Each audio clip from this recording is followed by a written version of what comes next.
What the heck? This is Danny the Heck, your host. Let me entertain you.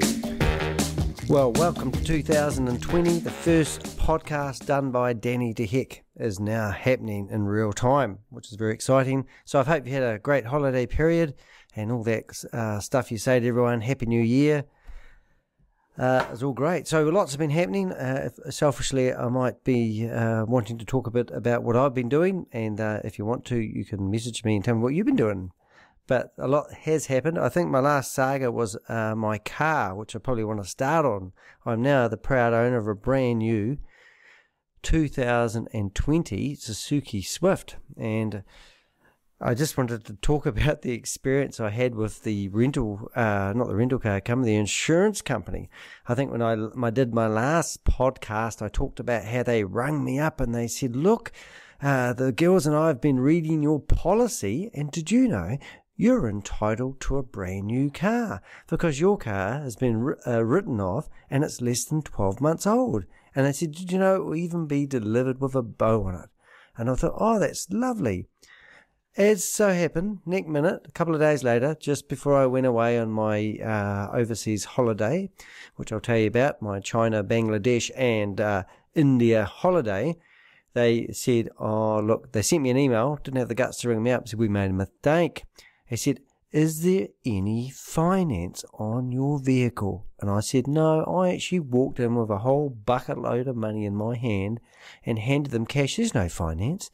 But of course, yes, in my case, there was finance on the car. And they said, oh, because of that reason, we can't give you a new car. That policy only is entitled to people that don't have finance on their car. And I said, is that right? And they said, yeah. And they said, and to date, we've only ever paid out one person with that thing that they sell you when you ring up and get your insurance. So I said, oh, well, so we're back to the valuation of $26,000. I'm still $2,000 short of breaking even because my car was sitting on the side of the road minding its own business when a 17-year-old kid didn't notice there was a car parked on the side of the road, and he drove a customer's car that he was relocating after it had been serviced into the back of mine, and it shunted my car into the gutter and collapsed the front wheel as well as damaging the back. And it took a lot of convincing, thanks to one of my members of my Elite 6 crew, who added it all up and convinced the guy that was trying to decide whether to fix it or write it off, that it got written off. And basically once it was written off, then we had another saga of what is a fair value for an 11th month old car. So as I said in my last podcast, they first come back at $24,500, and I said, really? So you're telling me I've lost how much is that? About $7,000 in 11 months in a car that's worth $31,000? And they said, oh, sorry, we made a mistake. And they come back with a valuation, a readjusted valuation of $26,000, governed on a car they found on the internet that was selling for $26,500. That was selling for $26,500. That was at 13,500 Ks on the clock. So long story short, I found that car that I was comparing mine against was a Japanese import, not like for like. And I said, look, I've had enough. I'm going to go to that guy that I've forgotten how to say the word. It's Orbispan, but the insurance people that look after us when dealing with insurance company. Once I said that, if you are in a bit of bind and you threaten, or even if you do take them to the insurance council, it costs them money. So then they take that money there that would cost them into consideration when figuring out how much to pay you out. So they came back and said, okay, we will pay you now $27,000 because I did have a valuation from the people that I purchased my vehicle from, and they said it should be worth $27,000, and they said they couldn't use that because it was a conflict of interest, but they did use that valuation when I threatened to get legal, which is ironic. So anyway, the whole process was really good. So then I ring up Holland Suzuki here in Christchurch, and I said, oh, I'd like a grey one. They said, we don't have one. I said, I'm going away for 3 weeks. They said, we'll order you one. And I thought, great, I'm going to go on my holiday. I'm going to come back to a brand new car. So when I came back on the 4th of January, I rang up Hollands and said, hey, I'm back. How's my car? And they said, who are you? Oh, the guy you was talking to is away on holiday, and I don't know, we've got a grey one. And I said, well, I ordered one before Christmas. So they finished up. They did find it. And then I said, right, how do we go about this? And they said, I said, because I've got personalised plates and I want a tow bar this time and all that sort of stuff. So then they got the car ready. They said, oh, we don't have it ready. Here's a loan car. They're really, really good for giving you loan cars.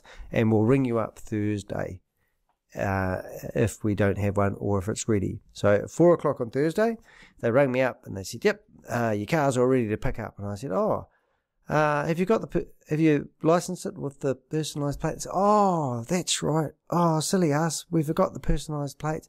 Oh, come and give us the plates and you can take the car home tonight. So, okay. So I stopped work, went all the way in there with my plates, and then the owner of the company came out and said, oh, no, we can't actually let you have the car because of insurance reasons and the plates and blah, blah, blah. So can you come back tomorrow morning? And I said, yeah, okay. So I came back tomorrow morning, picked up the car, and then we thought, oh, we'll take it for a bit of a spin to Medfin. And halfway to Medfin, I said to my partner, I don't remember seeing a tow bar on the back of the car. Oh, so we stopped the car and had a look. No tow bar. So we ring them up and we go, didn't we price in a tow bar for this car and you forgot to put it on? They said, oh, no, we forgot to price in a tow bar. I thought every step along. I said to the guy, I said, look, every part about getting this new car has been painful. And I said, I just couldn't believe they didn't put a tow bar on it. I said to the guy, I said, I'm the customer. I only really have one job to do. And I said I had personalised plates and I want a tow bar. And then for whatever reason, and he said, oh, look, come back and we'll put a tow bar on it. I said, I'm sick and tired of coming back and forth. And they said, look, come back, we'll give you a free tow bar, which is really, really generous. But I did feel like I was entitled to it. So anyway, so the next step was getting the car signed written again. I do all the paperwork of signing off the old vehicle and getting the thing. You don't want to hear about that. But when I'm over in China with no internet and Bangladesh, I had to correspond with the finance company. They said to me they had a shortfall of about $300 and they wouldn't release the finance on the vehicle until I paid that. I got told by the insurance company that they were going to pay out the $27,300, including the sign writing, to the finance company because they're the first one that gets dibs on any money owing because it's all secured against the vehicle. And then after I got back home, I'm looking through the paperwork and I see that they've just given the finance company $27,000, and that's why the finance company asked me to top up the difference. So then I'm thinking, I thought they said they would pay for the sign writing. So I've already booked it in to get sign writing. It was only $280 because I have very simple sign writing, 12 dots. And so I sent an email to the finance company and said, please confirm the payout figure. And then I write to the insurance company at the same time a BCC. And I get an email back from the insurance company. Oh, sorry, we haven't paid you out yet. We've just put the money into your bank account. It will take 2 or 3 days to show. And so I wrote back to the insurance company and said, I'm glad I asked. And then I said, do you actually have my bank account number? I haven't heard back yet. But anyway, it's good to get on their toes. I remember years ago, I had a brand new 2-week-old SS Commodore, and somebody did a U-turn in front of me and I collided with them and caused about $17,000 worth of damage, and it took them 6 or 8 weeks to actually fix the vehicle. And then because even though the guy admitted it was his fault at the intersection, later on he claimed that I didn't have my lights on. And then it was under debate whose fault it was. And that was his way of trying to get out of it. And I remember at the time when I made the claim, I said to the insurance company, well, I did have an eyewitness sitting beside me driving down the road because they had a Holden and they were admiring my brand new SS Holden that was just new model. And they stopped and said, we saw everything. And then they got their details. So there's no way this guy could have got out of it. But that also meant that it put my no claims, how much you have to pay, the first $750 at the time. And then they tell me, oh, I'm sorry, because we don't know whose fault it was, we have to get that back off the person and you're the first one to get paid. And I remember it was 2 years later that I remember that I was entitled to this money, and even though he might have been paying $5 a week. I had to ring them up and say, hey, have you got that money? And they go, oh, yeah, we have got that money. So it just must be the part of their policy. So the whole experience of getting the car, yes, I've got a brand new car. To date, it's cost me $1,151. And somebody suggested that I write to Blackwell's Mazda, which is the company of the other driver, and say, look, I'm out of pocket $1,151.16, if you must know, and my car was minding its own business on the side of the road. Would you guys look at paying that for me? I don't see why I should be out of pocket. And if they say no, they said to me, they wrote back, they've never written back to me until yet now, and they said that they've passed it on to their insurance company, and I doubt very much the insurance company will pay for it. I'm actually going to take the matter to the small claims court and see how I stand. Not because I want the money. I do want the money, of course. It's a stupid thing to say, but I just want to follow the whole process through so I'm well educated to help people who may be going through insurance claim. But the first rule I'd say, if you're ever dealing with the insurance company, don't take their word for it. Always push as much as you can. I literally would have been out of pocket if I took the first offer. I don't know, $3,000 or $4,000. Alrighty. So what else has been happening? Well, since Christmas time, on the 13th of December, I jumped on an airplane, went to China for 3 days, and then I went to Bangladesh, and I stayed there. I didn't count, but maybe only about 7 days, and then I went to India. And I travel those countries because I just love them, and I hate them. They're very hard to travel. And I had some amazing travel experiences, and I did some things. I've said to people before, I don't like myself when I travel because I'm a pretty hard traveller. And if you give me a hard time and you keep continuously asking me if I want a tuk-tuk, rickshaw, or a CNG, I get a bit grumpy after a while. And sometimes you don't like who you become when you become a traveller, because you literally are just getting bashed all the time by people conning you and all sorts of things. So I got some pretty good systems in place. I must say I was totally impressed with China. I found some of the most amazing spots. I've only been to Hong Kong. I've been to Canton, Guangzhou, and their cities. And you can never really judge a country on their big cities, because as soon as you get to the mainland and you get to those off the beaten tracks, lots of things change.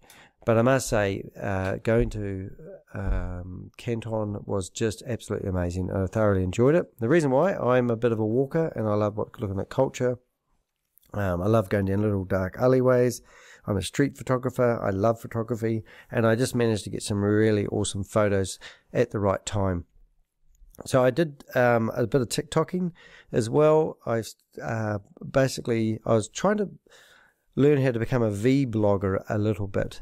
And I found I had what they call a Pocket Osmo, which is a brilliantly wee handheld camera that has a gimbal on it. So it stabilizes all the footage you take. So anything you film is nice and smooth, and it's really inconspicuous. And then I had my Sony A6000, and then so I had a mixture of filming equipment. But for TikToking, I found it best actually using my cell phone, which is a bit poor. Rather than filming it on a good camera and then trying to convert it into your phone, it was just time consuming. So when I was in China, I didn't really get much really good footage. But the purpose of it was to upload it and learn about the algorithms, I can't even say it properly, or the analytics of how to get traction with a TikTok. And one of the best TikToks I've got, it seems to be growing at 1,000 visitors per day, but it loops, and it's only, I think it's 7.5 seconds long. And also I put words on the screen, and I put Dhaka, the world's most overpopulated city, 20 million people or something, I can't remember, but it was in the center of the screen. So when it was not open on a phone, you could still see there was words on it and read them. So it sort of plastered over the top of the photo, probably distracts a little bit, but I put in all these sort of the looping of a TikTok. If you don't know what TikTok is, it's like Instagram, because if it gets played more than once or twice or 3 or 4 times, you get more points, and then TikTok promote that or feature that video more. So I learned quite a bit. So I've actually got about 5 TikTok videos that I put on my TikTok that got over 30,000 views. And one of them was two monkeys that looked like they were shagging, actually. And they seemed to loop it just at the wrong time. And as soon as you hit it, they move away and you can't sort of see what was happening. And then I think that's why that one gets looked at. That got 56,000 people looked at that within one day. And it hasn't really grown since, which is ironic. So anyway, so I got some really good footage. So in China, I did a video through the streets for 7 minutes, and down the same street I turned around, got my camera out, went back down the street, and then took photos, and the sunlight was in the perfect place. My partner, she is a photographer, and I was basically putting them all in Dropbox, and then we created another folder where she was putting all the edited photos. So as I travelled every day, I was getting little photos coming through that had been edited, and because we were taking the photos in RAW, the edits are amazing, and even I was surprised how good they come up. So it was really, really awesome. Quite a joy, actually.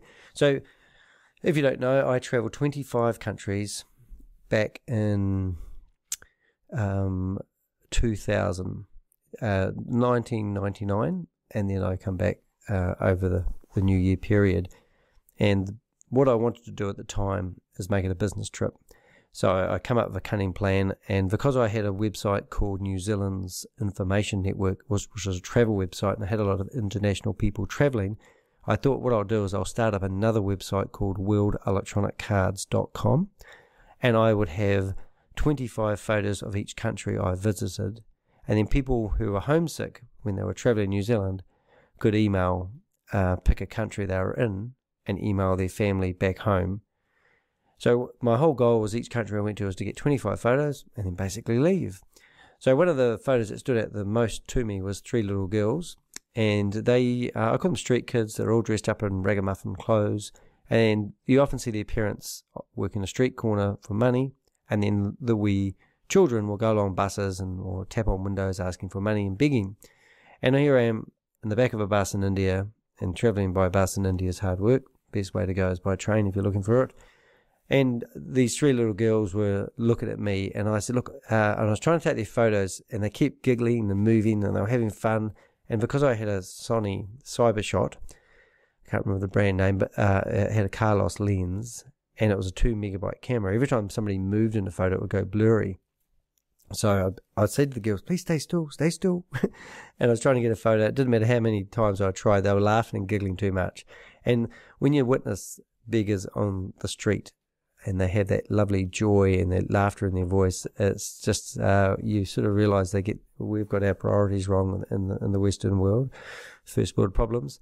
So anyway, I said, look, here's a couple of rupees if you smile, and I got a couple of photos. So my whole trip and all the photos, 25 countries I went to, I got some amazing shots. I got the pyramids, I got the Eiffel Tower, and I went to Petra, and I saw,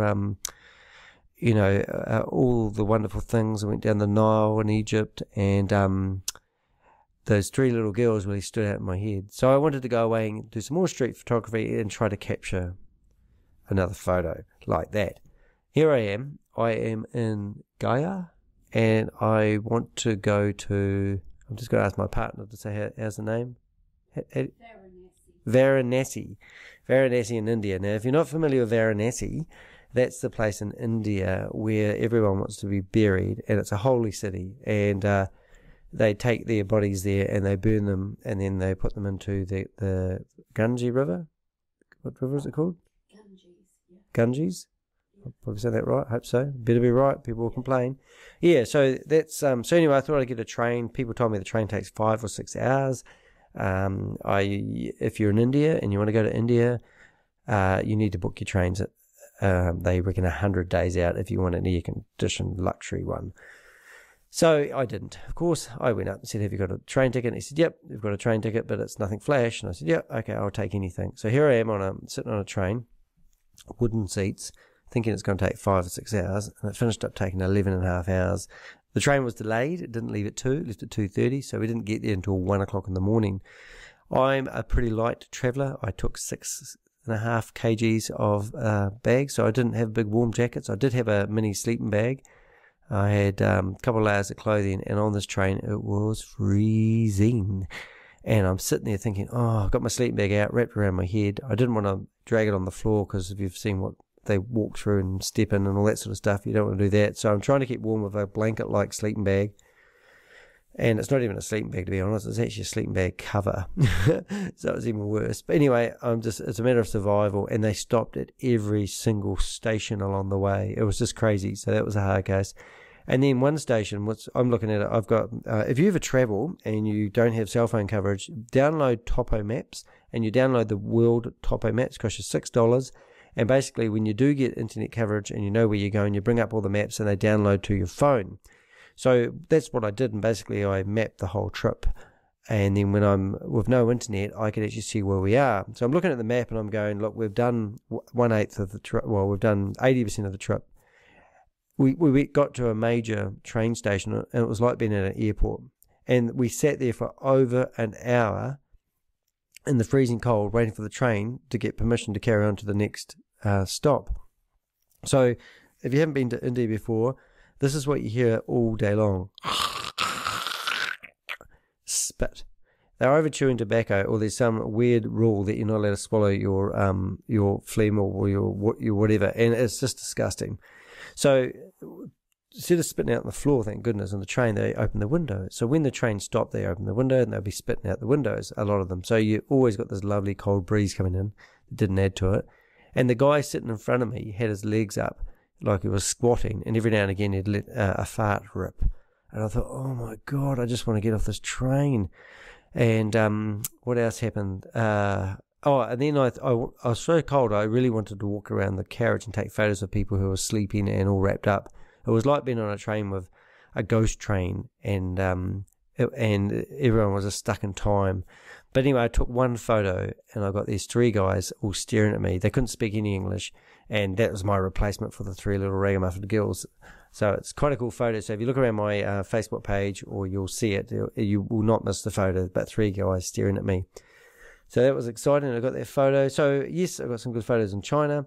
When I went to where they bury the dead, they burn the dead, that was quite an interesting thing, because I didn't know where it was, but I knew once you got to the Ganges River, we walked through all the markets, got down to the river, and it's a pretty impressive looking river, I must say. It's one of the most sacred places I've been to. I turned right, and I kept walking down there about 1 kilometre, and then I found a place where they actually had fire, and they actually were burning bodies. So I did take a few photos. I've got some pretty inconspicuous gear, and I got my photos, and then somebody saw me taking the photos and said, oh, no photos, no photos. I said, oh, sorry, I put the camera away. And then I went for a 5K walk and walked through the town and stayed away from the touristy area as much as I could. And I just got some really awesome photos around the area. The architecture is amazing. The river's awesome.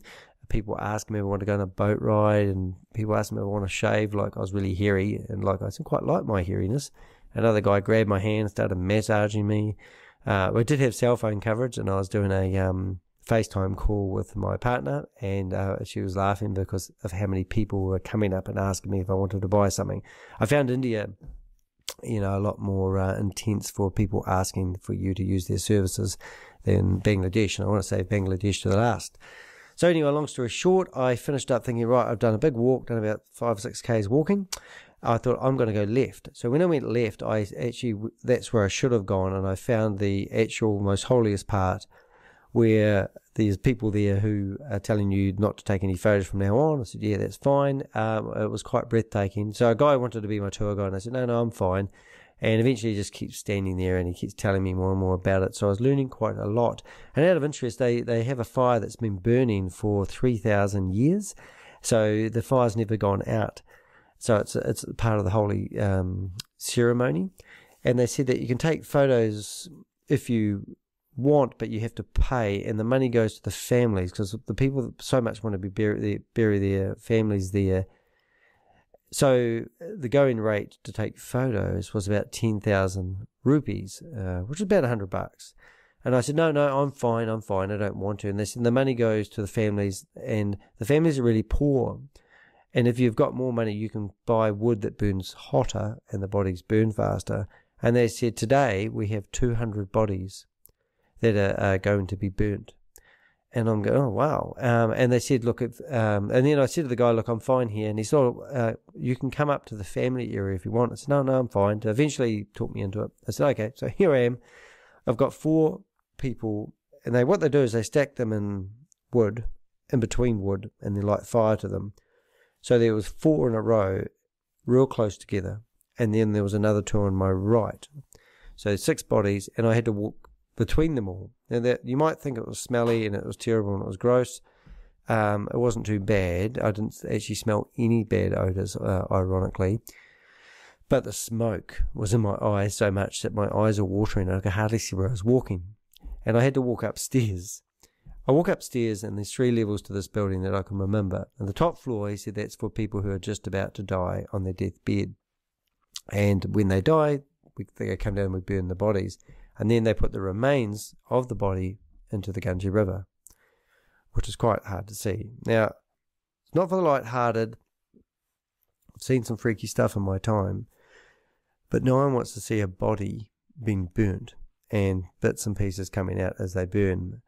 But because of the craziness or of the whole lot and the abnormalness of it, it's kind of, you're sort of in shock actually. You're seeing this thing. So bodies are literally coming in, they dress them all up and they have the flowers and they're all covered in, you don't see, well you do see, but you know, it's all done respectfully. So when I got up the top, the guy said to me, who was taking me, who was trying to be a guide, was telling me I could pay him a couple $100 rupees and take a photo. And I said, look, my eyes are watering so much I didn't really want to. But when I looked to the left, to me, there was a couple of people laying under cover with no head. Well, not they had a head, but they're all covered up and they weren't moving at all. And I thought, oh my goodness, there's bodies everywhere. It's like being in a mortuary. So that was pretty amazing, I must say. So then, because I went along with it, then I said to the guy, I'm going, and he got told off by somebody more senior. Long story short, I said, look, I'm going and you aren't the real deal. So he started, sort of get quite aggressive and asking me for money. And I had to sort of be really firm with him and tell him to bugger off. So then, because where I were, I got to walk out the wee alleyways where they bring in the bodies. So you'd hear this wee chant. They have a wee sort of ritual as they walk along with the bodies. So you'd hear them coming. So I did actually manage to get some footage of that and also a couple of photos of them walking through the narrow streets carrying the bodies through. It was absolutely amazing, and it was sort of like, I didn't want to take the photos out of, I didn't feel I was being disrespectful taking the photos. It's all part of the culture, and no one was telling me off or anything like that except the guy that was being the tour guide. So it was just quite fortunate when you put yourself in those situations, you actually get an opportunity to be somewhere where you wouldn't normally be, even though, I don't know what I'm trying to say. It was just amazing. So that was India, and then the other one I went to was a city which I can't remember. I can actually. I'll spell it for you. It's Jessmore, and I was calling it Jessmore, but I think it's called Jessmore. Can't quite pronounce it, but that is meant to be the hometown of Mahatma Gandhi. And so when I got to that town, I flipped a coin sort of thing, and I thought, should I go left, should I go right? So I went left, walked across the bridge, walked into a city, the poor part of the city, and I noticed that there was it looked like somebody that was setting up for a concert. And I thought, oh, that's quite interesting. And there was a lot of police vehicles around, but at that time there wasn't many police around. And I thought I'll go in there and see what's happening, and see because I did manage to go to another sort of concert somewhere else in India. And that was interesting. So anyway, the organizer comes out and he goes, oh, g'day, how are you? Because I was trying to walk around being inconspicuous, but I'm like the only white guy sort of thing, and backpacker, and my clothes are all odd. And so he said, oh, I'm organising this event. And I said, oh, what's happening here? And he said, we've got the police commissioner for India and quite a few VIPs coming in. They're going to do a talk. I said, oh, all right. And he said, are you a reporter? And I said, oh, no, I'm just a tourist. I've been travelling. So where are you from? And he's really nice and all that sort of stuff. And they said, look, you're in a real rough part of the town. And he said, you shouldn't be here, and this isn't really the place for a tourist. And I said, it's too dangerous for you. Because this is, if you listen to this later on, they're having all these riots in New Delhi about the new immigration law, where basically if you don't have the paperwork, and even if you've been in India for 70 years and you don't have the paperwork, they're going to export you out, and you probably finish up in Bangladesh. So anyway, the police commissioner was coming along, and also a politician, and also a celebrity, And at the end of it, when I saw it, there was actually 20 to 25 VIPs, they call them. VIP status is everything when you're over there. So anyway, he said, look, cost you 10 rupees. I'll put you in a rickshaw, CNG, go to this part of the town. I'll tell them where to go and have a look around there, and that's more ready for tourists. So I said, oh, okay. So it was 10 o'clock. By about 1:45, I'd done my dash, and I thought, I'm going to go back. So I walked all the way back. It's about 3 or 4 Ks, and I got to this place that was been going for about half an hour. So it's 2:30, and then I just thought, I'll just walk in, and then the police go, oh, who are you? And I go, oh, I'm just having a look. And they said, what do you do? And I said, oh, I don't know who I am. I'm just a traveller having a look around India. Like, is it okay for me to go in here? And he went, oh, yep, okay, and you go. So I went in there, and then the next thing he's telling me to come back, wait, he's going, and they've all got like sawn-off shotgun sort of things and AK-47s, to be honest. And then I thought, oh, okay, that's cool. All right. And I said, oh, hi. And he said, are you a reporter? And I said, no, not a reporter. And he goes, oh, what's in the bag? So I said, oh, just dirty clothes, don't touch those. And have a look at my, he looked at my laptop, and then he's still suspicious about me being a reporter. So I opened my front bag and just said, oh, yeah, I have got a camera. And he goes, oh, look, no, you can't come in. It's not the right place for you to come. And there's probably, I'm guessing about 20,000 people there. And I said, oh, why not? And he said, oh, it's not really. So I'm really interested in it. I just want to sort of see what's going on. And he said, oh, well, if you want to come in, you have to ask my boss. So, okay, where's he? He's over there. So he points to me, and he watches me walk over the other side of the paddock. And his boss has sort of got his legs spread right apart, sitting there like he's half sleeping. And he's the head honcho. Now, I'm talking about, I'm guessing maybe 300 to 500 people, either in police uniform or army, all dressed up in riot gear with machine guns and the whole 9 yards. And then I have to talk to the head honcho there to see if I can go and have a look. And he said, are you a reporter? I said, no, I'm not a reporter. So anyway, he said, oh, yeah, go on in. So I did. I thought, oh, cool. So I managed to get back in there. And then I thought, I'll get about 2 or 3 layers back from the start. And then the speakers were really trying to get the audience on their side. They had people being funny, everyone was laughing, then they had a real emotional, high-powered speeches. I was there for an hour and a half. They had people with, they had drones flying around filming everyone. They had people with plaques that were too scared to pull them out, and they were obviously waiting for the right time to pull out these plaques and sort of state their opinion about the new immigration law that's come in. So anyway, I thought, oh, after an hour and a half, I thought I videoed a little bit. I got a couple of wee good bits for my TikTok account, and I've got some footage I haven't put online yet. I'm going to get out of here before it finishes, because I think that's where, if they have any problems, they had water cannons and all that sort of stuff, I better get out. So I turn around, sneak out there, and it's pushing past everyone. And then a couple of guys go, oh, g'day, how you doing? Can we take a selfie with you in it? And I go, oh, yeah, okay, because what happens when you're asked to take a selfie is their friends turn up, and then before you know it, you've got 10, 20 people around, and you're the centre of attraction. So the next guy goes, can we get a photo of you holding our flag? Yeah, okay.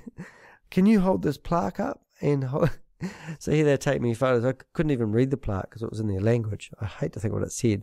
And I'm just dreading the fact that this tourist is on the front cover of some newspaper, and he doesn't even know he's there. But anyway, I managed to get out of there, and when travelling in India, I didn't feel very safe. When travelling Bangladesh, I felt very safe. The Bangladesh people are very, very nice. They're not trying to push things down your throat. They want you to enjoy their country. They want you to experience their culture. And unfortunately, I didn't have that same experience in India as much. And I have done India before, and if you don't know, when I travelled India the first time, I found it one of the hardest countries that I've ever travelled, and I vowed I would never go back. But funny enough, it's the country I sort of drawn to go back to the most. So this trip was all about putting myself outside my comfort zone even more, and that's why I went to Bangladesh. The problem with Bangladesh, they're a very poor country, and they don't have the money that maybe India has, but they don't. And also they don't have, it's a very small country. I think it was 160 million people crammed into the size of the South Island. Dhaka was a city with 20 million people in it, and it's the most densely populated city in the world. So when I went to Bangladesh, I went from China to Bangladesh. I turned up at around about 11:30, 12 o'clock at night.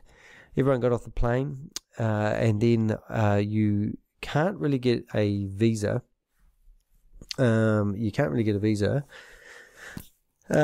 Simply because you need to apply on arrival. So out of the, I'm guessing maybe 100 people that were trying to fill out the visa application, it's a very slow process. There's only 2 people looking at the visa application. So most of the time, if you go to Bangladesh and you don't have a visa, you're going to be in a queue for at least 2 hours. Guy comes up to me in a suit and he goes, how you doing? Have you got your paperwork? He said, yep, I've got it all sorted, thanks. And he looks at it and goes, oh, no, that's all wrong. You can't use that paperwork, even though I just printed it off the internet. He said, look, I'll help you fill out all the paperwork if you give me your passport. I'm thinking, I don't really want to give this guy my passport. So then he looks at the guy filling out the paper at the other end of the queue, and he gives him sort of a wink so I can see. And I thought, oh, I see, they're mates. And this guy probably doesn't really work there. But anyway, so I thought, I'll play your silly game. You're going to fill out all the paperwork and get it right. Things like you'll need a phone number. I need a contact number in Bangladesh. So I don't have one. They don't understand what that means. So I said, oh, well, I'll be staying at this hotel. How about we get on the internet and search for the phone number of the hotel and use that? So he let me tether onto his phone. We found the place I hadn't actually got a booking at and used their phone number. So that was one obstacle. So after he filled out all the paperwork, he pushed past everyone and went straight to the front. And the guy said, yep, that's all good, done. Then I had to go pay my $51 to another guy. And if you ever go to Bangladesh, it's $51. I don't know why, but they do give you change, so don't worry about that. And then I've got my paperwork in order. I've played the police thing. I just have to go through and get stamped off. So I'm standing in the queue, and the guy in the suit goes to me, oh, and he whispers, give me some money. And I go, no. And he goes, no, you need to give me some money because I helped you. And I said, how much money? And I go, $5. And he goes, no, $20. I said, I'm not giving you 20. I said, I'll give you 10 if you go away. And he goes, no, you must give me 20. And I, how much do I need to give you? Long story short, gave him $10, told him to bugger off, and he did. And I did see him on the outside of the airport helping somebody else, so it's just how they do their stuff. But anyway, get to the policeman and tell him, I tried to make small talk, not a bar of it. And he goes, where's your receipt for your accommodation? I said, I don't have it. I haven't actually paid yet. I said, I'll get it when I pay tonight because I'm staying there. And he said, I need a receipt or you can't come in. And I said, I don't have it. Anyway, he goes, he gets sick of me. So he stamps my passport. I tell you what, I got out of there probably an hour and a quarter, hour and a half. And everybody that was on my plane, I'm sure no one else was outside of immigration, even the locals. It's just the slowest and the most craziest immigration department I've seen ever. I've been to 30 plus countries. Anyway, so I get outside the immigration area and now I have to exchange money. So when you exchange money there's 15 to 25 money exchanges, and they're all can't come out their cubicle, but they all on the window tapping at you, telling you to come. So I thought, oh, I know what I'll do. I'll play that game. Who gives me the best rate? And I said, I want to change $300, and they have a board saying they'll give you 86 whatever it is, 86 US cents to whatever. Anyway, so I figured out then, I said, well, I've got 300, what's the maximum? So one of them shows me the maximum amount of money he's going to give me. And then I said to the others, well, he's giving me the best rate, so I'll have to go with him. So where's your passport? Give him my passport. And then I pull out my money and he says, oh, you've got $50 notes. The rate I gave you is only for $100 US notes. As if it makes a difference. So I said, forget you, mate. I didn't. So then I went back to the guy that gave me the second highest rate, and because I didn't use him, he said you weren't loyal. So he wouldn't serve me anymore, and he didn't want my money. So it was like, oh my goodness. So then I went around the corner, found somebody else, and I realized that it didn't matter what I did, I wasn't going to get a better rate than 86 cents to the US, whatever it was, for their money. So it was a bit of a hard case, but anyway, when I got out of the airport, I thought, well, I know what I'll do. I remember going into the Vodafone shop before I left, and I'll now I've got internet back because I had my roaming back, and because when I was in what do they call that place, China, I didn't have roaming. It's $7 a day, but when people ring you or you use your data, it's really expensive. But Vodafone did have a thing where on their app that you could buy 25 gigabytes of data for $100, and I thought, well, for $100 that will solve all my problems. So I purchased that, And then I thought I'd do a Facebook Live about how I'm now in Bangladesh. And 3 minutes into the Facebook Live, I get a text from Vodafone saying, you've used 80% of your data. And I thought, what? So then I thought, oh, something's wrong. So 5-10 minutes later, I buy another $100 worth because I thought, oh, it must have broken or something. So then, zap, that all went just about straight away. I managed to get an Uber, though, to my hotel that I didn't have a booking at. And so that was $200. And then a couple of days later, I thought, well, they must have it right now. So I ordered another $50 worth. So literally paid $250. It wasn't gigabytes, it was megabytes. But it was, so that was like, oh my God, I've just paid $250 for 60 megabytes. So I rang up Vodafone when I got to India and I complained, and they, if you have to do that ever, they do let you off if you've been with them for 25 years like I have. They basically, I said that it was labelled very similar to gigabytes and megabytes. I said, I went into your Vodafone shop and they told me blah, blah, blah. And they said I should just get the big gigabyte plan while I'm over there and be done with it. Even they didn't notice. I said, if your shop doesn't notice the small print, nor does people like me. And long story short, they said they'd give me 50% off. So I said, no, that's not good enough. Supervisor said, well, you won't get any more than that. So after getting the supervisor and talking for another 45 minutes, I actually only paid $100 for my mistake. And it was my mistake. I didn't read it properly, but they did use compassion and save me a bit of money. But anyway, side story. So when I'm in Bangladesh, it's just crazy. It's just on steroids crazy. There's no... like in China, there were subways, and once you got your head around them, they were awesome. In India, they had subways as well, which is pretty cool. But in Bangladesh, they just have buses.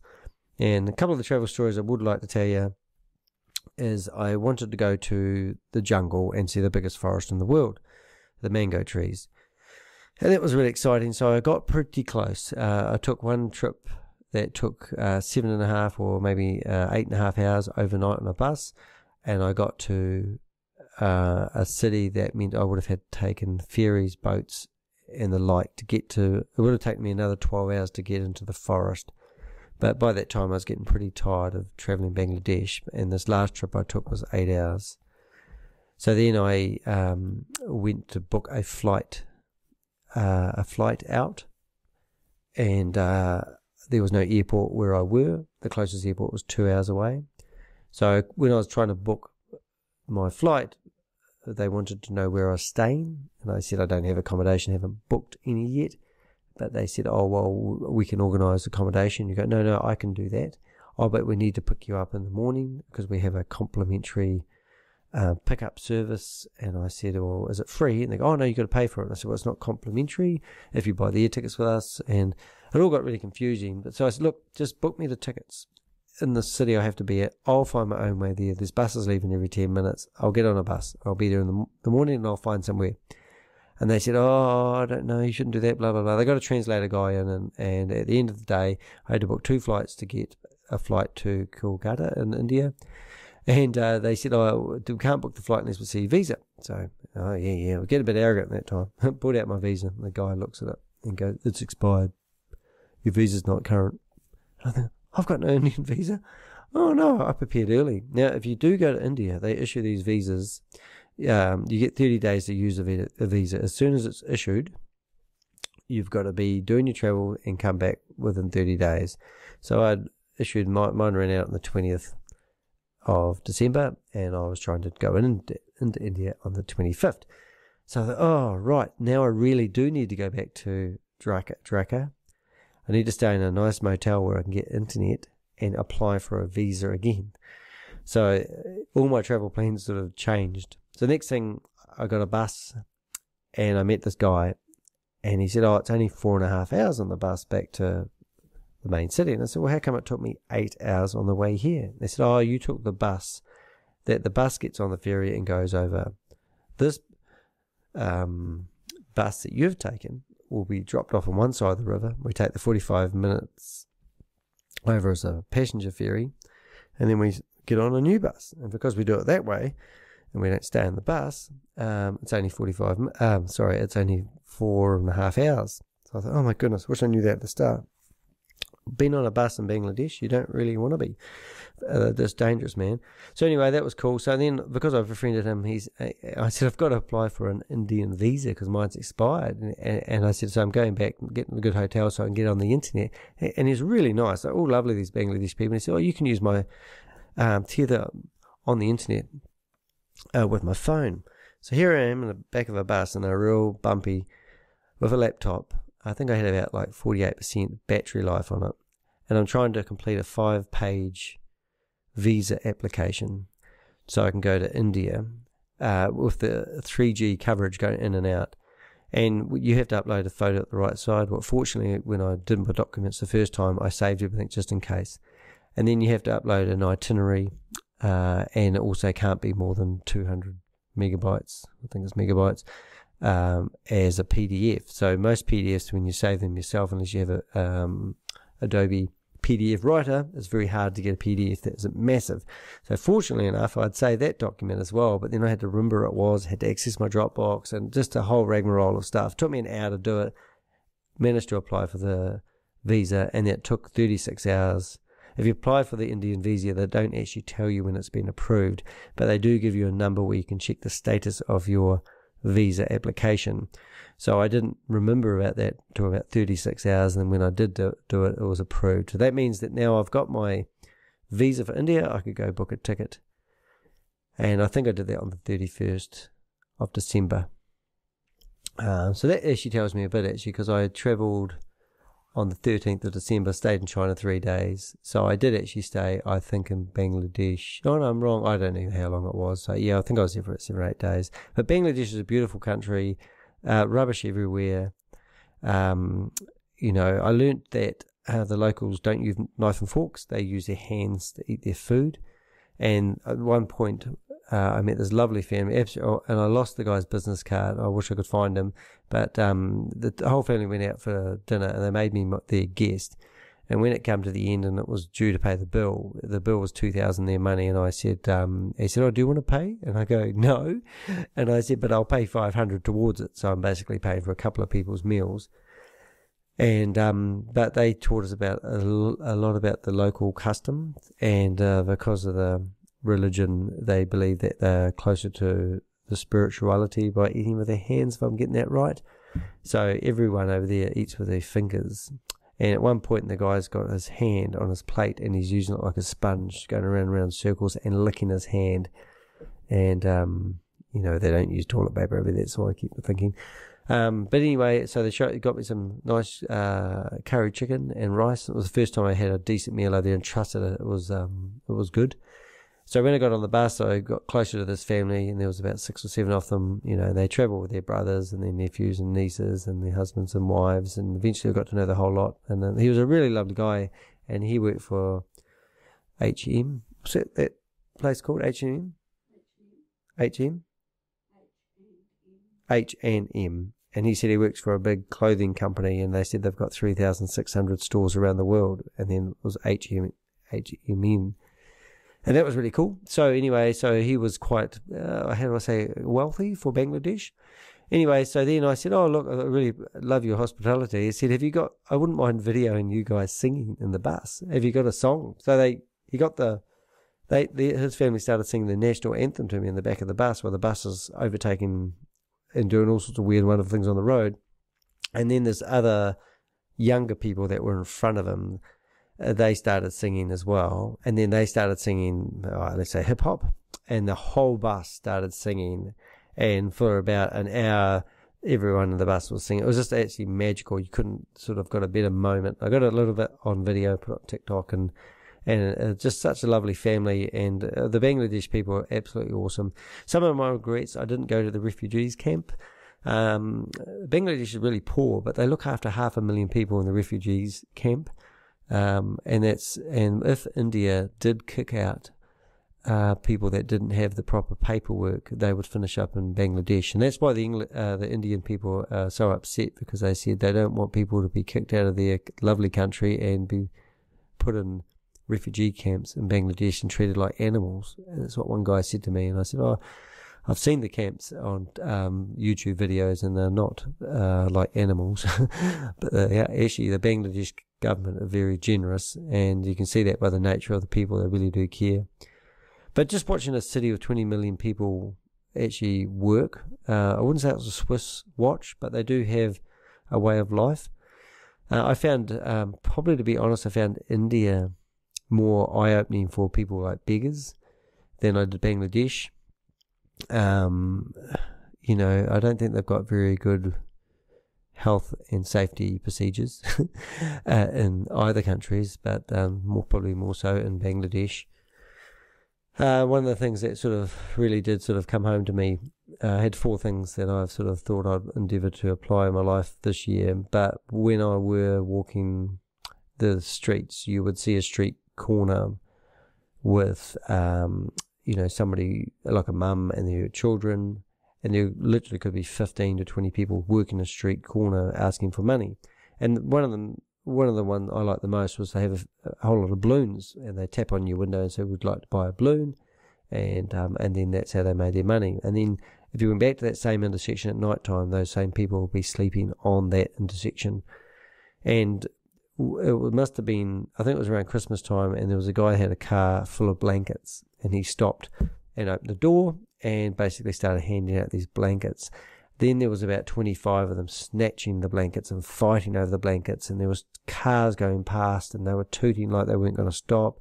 And before you know it, there was just a big riot of people snatching these blankets. So then I walked down the road about 300 metres and literally walked past another 100 people laying on the streets. And I remember doing one of my TikToks, and I said, look, it's, you know, the difference between New Zealand beggars. They smoke, they drink, they normally have gambling problems, and they've done bad things, or they steal, or, you know, and they take shopping trolleys from the supermarkets. Was one of my pet peeves. I hate people who do that and steal from people like the supermarket owner. But anyway, in Bangladesh, they just don't have the opportunities to get themselves out of that. A few of them might be chewing tobacco, but they really are. Each day is trying to get more money so they can survive and make to the next day. If it rained, which it did a couple of times, a lot of the people, like, you'd see them selling, let's have a guess, maybe, I don't know, 5 bunches of grapes, maybe 10 bunches of bananas, a few apples, lots of kumara, which was quite warm, and it's like they had maybe, I don't know, let's put it into kgs, so let's say maybe 10, 15 kgs of food to sell. And when they sold that food, that's probably where they got their living from. But I believe that the food was provided by another fruit and veg provider, and they'll just get a percentage of their sales. So they really are working to feed themselves. I don't know when they shower or bath, or but they all use the streets like public toilets. You'd find skip bins. Now, in Bangladesh especially, they do a lot of recycling. They look for hard plastic and they do recycle it. But there will be a guy in a skip bin.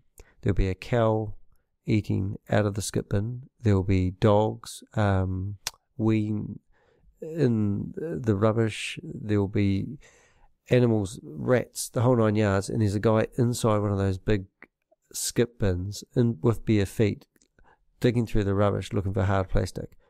And you sit there and think, oh my goodness, that's his job. And everyone just dumps everything in the streets. It's just, you know, it's just a different planet. And I think, you know, like over here in New Zealand, we live in La La Land. We have so many opportunities. We have money. We have houses. You know, you could probably fit 100 people in the house I live in, you know, and they live a better quality life. And all this, you know, looking after the planet stuff is, you know, I just don't think we should be focusing in our own countries, which might be a bit of a silly thing to say. We should be really focusing in ways in those countries where we can make a difference. You know, the Bangladesh people were saying our government doesn't clean up the rubbish, and then you would see a ferry turn up, and that would have transported 500 people, and they're quite clean people. They sweep all the rubbish that the people dump while they're on the ferry, and then they open the doors and they sweep it into the river. And you sit there and think, well, how does the Bangladesh government meant to clean up the rivers? And it's goes down the river and it's somebody else's problem. And you think, oh my goodness, you know. And one of the things I did really like seeing, I got a plate and it was made completely out of leaf and it was crushed into a plate. And even I threw that away on the ground after I finished with it because it was biodegradable. And the cup that I drank my cup of tea out of was made out of clay. So when you threw it on the ground, it broke into clay. And it literally was made out of clay from the dirt, because I saw this big pile of clay that they dug a hole for, and the guy was sitting there making these clay cups out of the earth. So it's kind of like, I don't know what the tea tastes like, but anyway, it was pretty cool. So all in all, I got back safe, I got back alive. If I was to go for a 7-day trip, I'd probably pick China for a bit of fun, a city, vibrant, lots of people and lovely people. If I wanted an experience of a lifetime, definitely would go to Bangladesh. I was the only tourist there. Everywhere I went, I did not find one other person with a backpack on. I didn't see anyone walking around any tourist areas. I was in a hotel. I heard one guy speaking English, and I looked at him, and he just looked right through me like I wasn't there. I don't know what he was doing. He didn't look like a backpacker. Then I found a young kids, 15 and a 17, 18-year-old girl, and they spoke really good English. And I looked at them, and they looked at me like, oh, hi. And I said, how come you speak good English? And they said, we were brought up in Sydney and Australia. No, sorry, Auckland. And then I met their mum and dad, and they spoke good English too. And I said, where are you from? They said, we're from Bangladesh. And they said, we left 25 years ago. And he was in charge of doing power stations and solar power grids, really interesting stuff. And he said, so we work abroad. And I brought the kids back to meet their parents over Christmas. So that was the only two people I met that were, with the other English guy and all that sort of stuff. So it was just amazing. And it was I just really enjoyed it. No regrets, really. Very tiring. I did go to Bangladesh, and I did want to ride on the top of a train, but I had to be a bit of an athlete. I didn't really feel like being the tourist that climbed out the window and then grabbed the metal bar at the top and swinging himself over the top of the train. I thought that would have ended in disaster. And to be honest, I only did see about 15, 20 people sitting on top of the trains, not quite like you see on the train festival they have every year. So that's about it. So Elite 6, my business networking started this week. We were really light on numbers this week, so there's a lot of people still away. My focus personally this year and for Elite 6, I want people to build stronger communities. These people that had nothing, you'd be walking down the street in Bangladesh and they'd want a selfie of you. And I mean, everybody would. You're like a celebrity when you're there. Then they would say, come into my shop and have a cup of tea, not because I want to sell you one, but because I want to be hospitable. And the next thing, you'd meet their brother and their sister, their husband, their wife, their friend, and there'd be 10, 15 people in the shop talking to you. And it was really cool. Then you'd go down the road 300 meters, and the same thing would happen all day long. The very slow country to travel. But they had no money. They all had a story. Literally, you'd see pets, dogs walking around limping with broken legs, and they just have to carry on life like they are.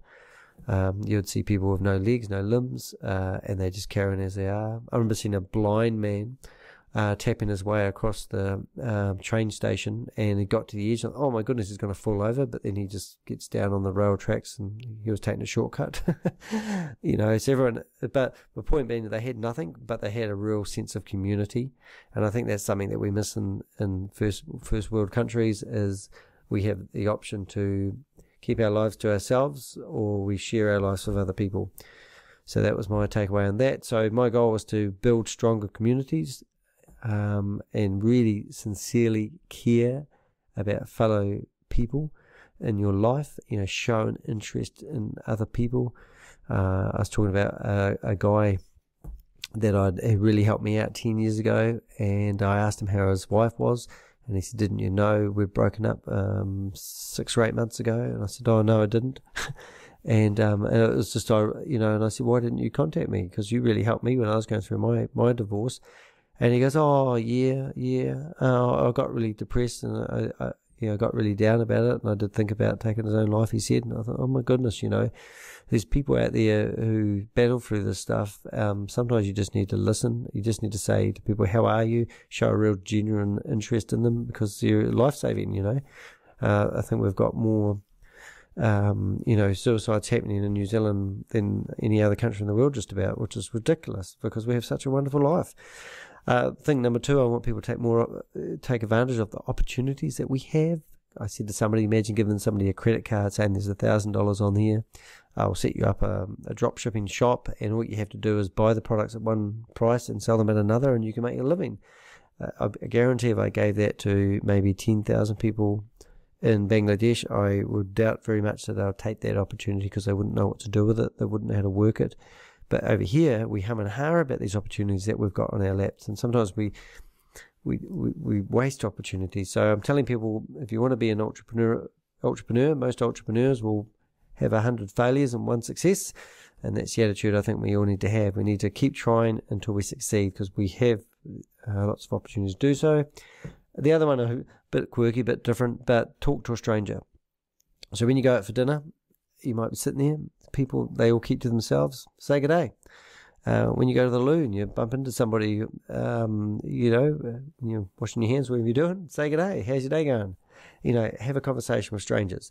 It always leads to somewhere. We went to Medfin and went out for lunch, and we got talking to another couple who were doing the same thing, and we had a most enjoyable time. We all benefited from it. It was nice, and I'm still thinking about this lovely couple that we met, and they had a dog, and we had a dog, and dog people are always pretty cool to talk to. But yeah, talk to strangers. Don't keep to yourself. I mean, how many times have you been? I remember when I go tramping, you walk past people, you haven't seen anyone for an hour, and you walk past somebody and you go, g'day, and they walk past you and say nothing. What's that about? Say g'day back. How's your day going? Where have you been? Come up with a few one-liners you can say to people to get them talking. And the last but not least thing I really want to work on is becoming better versions of yourself, because we're all growing older and we all learn stuff and we can share our experience, knowledge and skills. So that's my lecture. I've been talking far too long. I've got a glass of wine in front of me here. I gave up drinking for a year, and I have started drinking again, and I'm just drinking red wine because that was something I really missed. So I haven't even had a swig of it while I've been talking because I've been talking flat out. I turned 50 on Sunday, and me and my partner are going to Melbourne for the weekend, and we're looking forward to it. We haven't been to Melbourne together, but we're both keen street photographers, and no better place in the world to go that's civilized than Melbourne. So that's what's happening this weekend. So thanks for listening to our show, and I'll start that wonderful music up, and hopefully you haven't fallen asleep. Wakey wakey. See you next time.